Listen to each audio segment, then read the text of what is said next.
ये कहानी एक छोटे से गांव और दरख्तपुर की है जो पहाड़ों के दामन में बसा हुआ था। इस गांव के करीब एक बहुत पुराना और खौफनाक दरख्त था जिसे गांव वाले भूत वाला दरख्त कहते थे। दरख्तपुर के बासी हमेशा इस दरख्त से दूर रहते थे क्योंकि उनका मानना था कि इस दरख्त में आसेब का साया है। गांव के बुजुर्गों की बातों के मुताबिक इस दरख्त के पास रात को जाना अपनी जान को खतरे में डालने के मुतरादिफ था।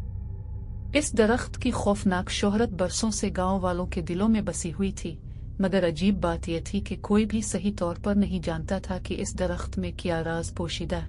लोग बस एक दूसरे से सुनकर खौफजदा रहते और शाम के बाद इस तरफ का रुख कभी ना करते। दरख्तपुर के कुछ नौजवानों ने कई बार इस दरख्त के बारे में सच जानने की कोशिश की, लेकिन हर बार वो डर कर वापस लौट आते।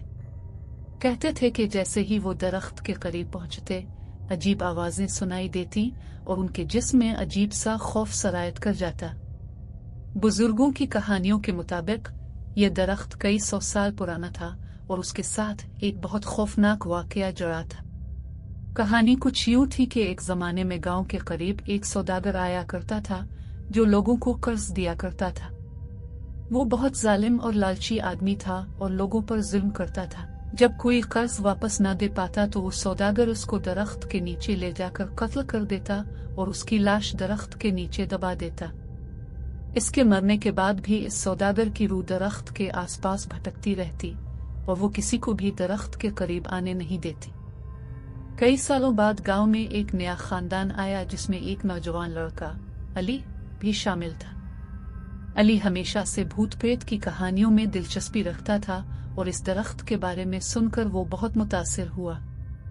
इसने फैसला किया कि वो दरख्त के पास जाएगा और हकीकत का पता लगाएगा। गांव वालों ने इसे बहुत रोका, मगर अली की जुस्तजू इतनी बढ़ चुकी थी कि वो किसी की ना सुन सका। एक रात अली अपने दोस्तों के साथ इस दरख्त की तरफ रवाना हुआ। वो सब डरे हुए थे, मगर अली का हौसला बुलंद था। जैसे ही वो दरख्त के करीब पहुंचे, सर्द हुआ चलने लगी और एक अजीब सी खामोशी छा गई।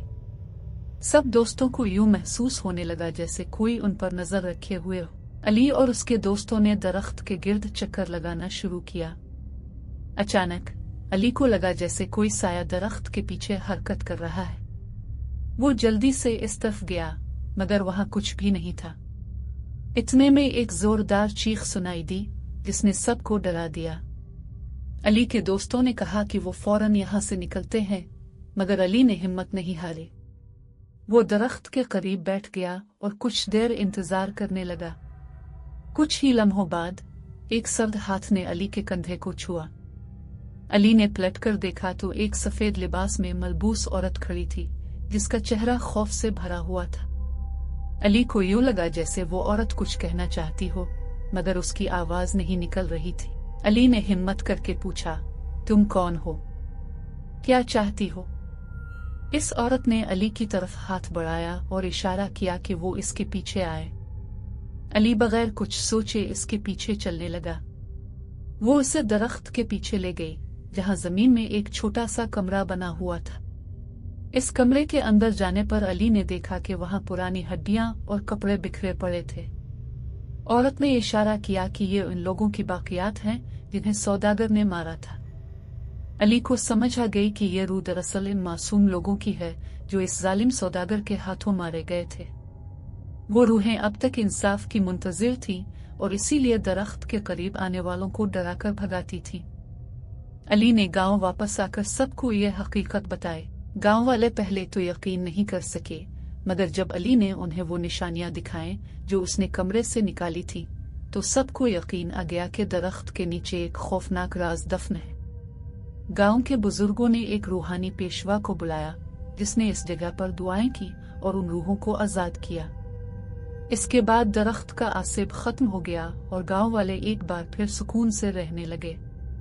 अली की इस बहादुरी को गांव में हमेशा याद रखा गया और इस दरख्त की जगह अब एक छोटा सा बाग बन गया जहां बच्चे खेलते हैं। मगर रात को गांव वाले आज भी इस जगह से गुजरते हुए एक अजीब सी सर्द हुआ का एहसास करते हैं जो उन्हें याद दिलाती है कि वहां कभी एक खौफनाक दरख्त खड़ा था। ये कहानी हमें ये सिखाती है कि कभी कभी खौफनाक कहानियों के पीछे सच्चाई छुपी होती है, और अगर हम हिम्मत करें तो हम उन राजों को जान सकते हैं। लेकिन कुछ सच्चाइयां ऐसी भी होती हैं जो सदियों से दफन रहती हैं और उन्हें छेड़ना खतरनाक हो सकता है।